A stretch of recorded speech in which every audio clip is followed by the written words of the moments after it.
Hello student, ये आप लोगों का क्वेश्चन नंबर 2 है एक्सरसाइज 1.2 से। इसमें जो है क्वेश्चन ये हमें वेरीफाई करना है कि जब भी हम दो नंबर का एलसीएम और एचसीएफ फाइंड करते हैं तो एलसीएम और एचसीएफ का जो प्रोडक्ट होता है उन दोनों नंबर्स के प्रोडक्ट के इक्वल होता है। स्टूडेंट, यहाँ पर हमें ध्यान देना है कि ये जो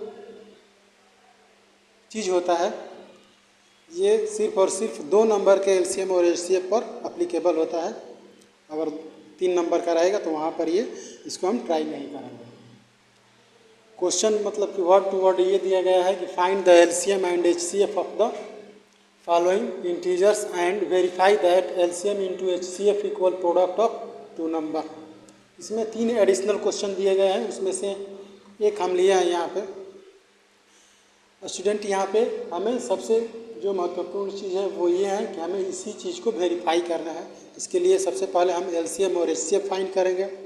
एलसीएम और एचसीएफ हम दोनों एक ही प्रोसेस से फाइंड कर लेंगे, जैसे कि मतलब कि प्राइम फैक्टराइजेशन करके। अब यहाँ पर अगर हम देखें सॉल्यूशन में,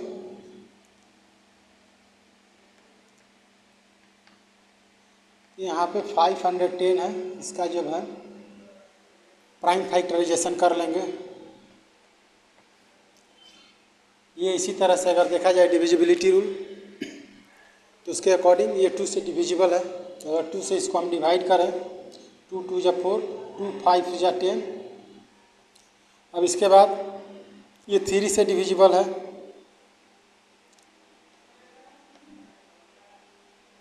इसके बाद ये 5 से डिविजिबल है 17 टाइम, और 17 से डिविजिबल है 1 टाइम। अब यहाँ पर देखें तो इसका जो प्राइम फैक्टराइजेशन होगा वो हो जाएगा 2 इंटू 3 इंटू 5 इंटू 17। इसी तरह से 92 का अगर देख लें, 92 का 2 से हो जाएगा 46, फिर ये 2 से हो जाएगा 23, ये 23 से 23 1 टाइम। इस तरह से 92 का जो होगा वो 2 इंटू 23 हो जाएगा। अब स्टूडेंट यहाँ पर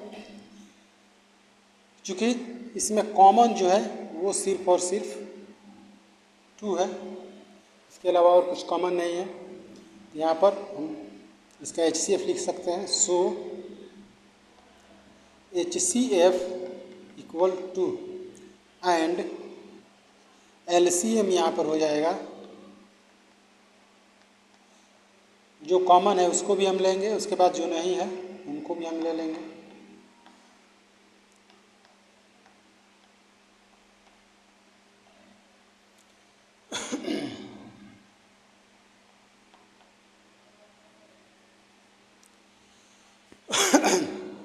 अब सबको अगर हम मल्टीप्लाई कर लें वही हमारा एलसीएम हो जाएगा।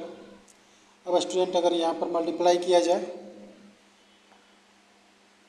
यहाँ पे 30 नहीं 17 है, 23 इंटू 17,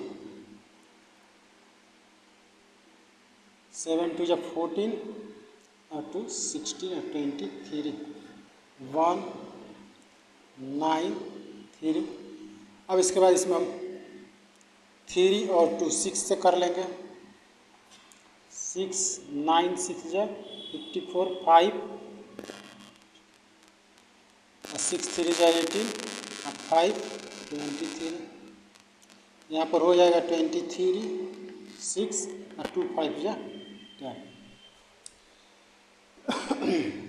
स्टूडेंट, इस तरह से इसका जो एलसीएम होगा वो हो जाएगा 23,460 और इसका एचसीएफ 2 हो जाएगा। इसके बाद यहाँ पे हमें वेरीफाई करना है कि जो प्रोडक्ट होंगे एचसीएफ और एलसीएम के वो नंबर ऑफ प्रोडक्ट के इक्वल होंगे। यहाँ पर हम लिख सकते हैं LHS इक्वल हो जाएगा LCM into HCF equal 23460 into 2 equal 6 2 12, 4 2 8, 9, 3 2 6, 2 2 4। उसके बाद RHS में हो जाएगा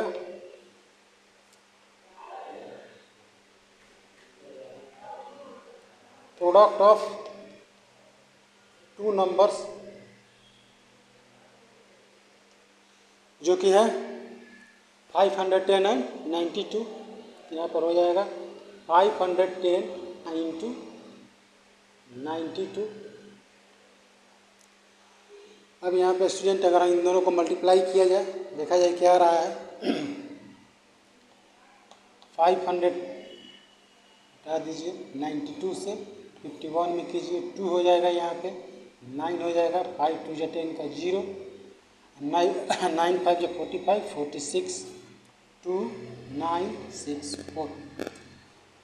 ये वाला 0 यहाँ पे पुट हो जाएगा। इस तरह से इसका हो जाएगा 4 6 9 2 0 इक्वल। ये हो जा रहा है आपका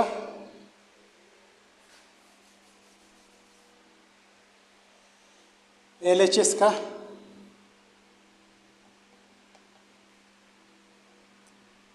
ये हो गया, जो प्रूफ हो गया। स्टूडेंट आप लोग समझ गए होंगे कि इसमें मतलब कि बहुत ज़्यादा इसमें कोई इतना उलझन वाला ये क्वेश्चन नहीं था, किसी तरह का उतना बड़ा कॉम्प्लिकेशन नहीं था इसमें। यहाँ पे इसी चीज़ को हमें प्रूफ करना था। इसके लिए सबसे पहले हमने यहाँ पर HCF निकाला, फिर उसके बाद LCM। अब ये देखना है, प्रोसेस समझ लेना है। HCF निकालते समय दोनों नंबर के प्राइम फैक्टराइजेशन में जो कॉमन है वो हमारा HCF हो गया। LCM में जो कॉमन है उसको भी हम लेते हैं, जो नॉन कॉमन है उनको भी लेकर हम उसका प्रोडक्ट निकालते हैं, वही हमारा LCM होता है, जो कि इतना आया। इसके बाद जो प्रूफ करना था यहाँ पर LCM इंटू HCF, इसका प्रोडक्ट इतना आया, और यहाँ पे दोनों नंबर का भी प्रोडक्ट इतना ही आया, दोनों इक्वल है। इस तरह से हम कह सकते हैं कि ये जो है यहाँ पे शो हो गया या प्रूफ हो गया। धन्यवाद।